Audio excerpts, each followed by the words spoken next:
বলদ, যে দেশে পিএসসি থেকে শুরু করে বিসিএস পরীক্ষা পর্যন্ত সব পরীক্ষার প্রশ্নপত্র যে ফাঁস হচ্ছে এই ব্যাপারে তোমার কি মনে হয়?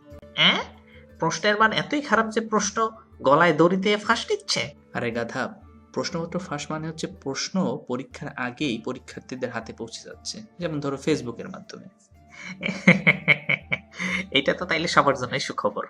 পরীক্ষার আগে প্রশ্ন পাইলে পরীক্ষার্থীদের পরীক্ষা ভালো হবে, সরকারের পাস রেট বাড়বে, সরকারও খুশি, পরীক্ষার্থীরাও খুশি। না না না, পরীক্ষার আগে যদি প্রশ্নপত্র পরীক্ষার্থীরা পেয়েই গেল তাহলে পরীক্ষার মানেটা কি থাকলো? ওরে বাপ রে বাপ। আচ্ছা বলো, প্রশ্নপত্র এই ফাঁসের ব্যাপারে সমাধান আছে তোমার কাছে কোনো? সমাধান খুবই সোজা, পরীক্ষা বন্ধ করে দেন, তাহলে তো আর প্রশ্নের কোনো ব্যাপার নাই, প্রশ্নপত্র ফাঁসের কোনো ঝামেলা নাই। ফিনল্যান্ডের কথাই ধরেন, সেখানে 18 বছর পর্যন্ত স্কুলে কোনো পরীক্ষার ব্যবস্থাই নাই, আর আমরা ক্লাস 5 এর বাচ্চাদেরকে পাবলিক পরীক্ষা দিচ্ছি। তার মানে তুমি কি বলতে চাচ্ছ প্রশ্নপত্র ফাঁস বন্ধ করতে হলে পরীক্ষা না বন্ধ করা ছাড়া কোনো উপায় নেই? যেই পরীক্ষা পরীক্ষার্থীদের অনুসজ্জিত মনকে নষ্ট করে দেয়, যেই পরীক্ষার একমাত্র অর্জন হইতেছে পরীক্ষার্থীদের পরীক্ষার ভীতি তৈরি করা, সেই পরীক্ষার আসলে কি কোনো প্রয়োজন আছে?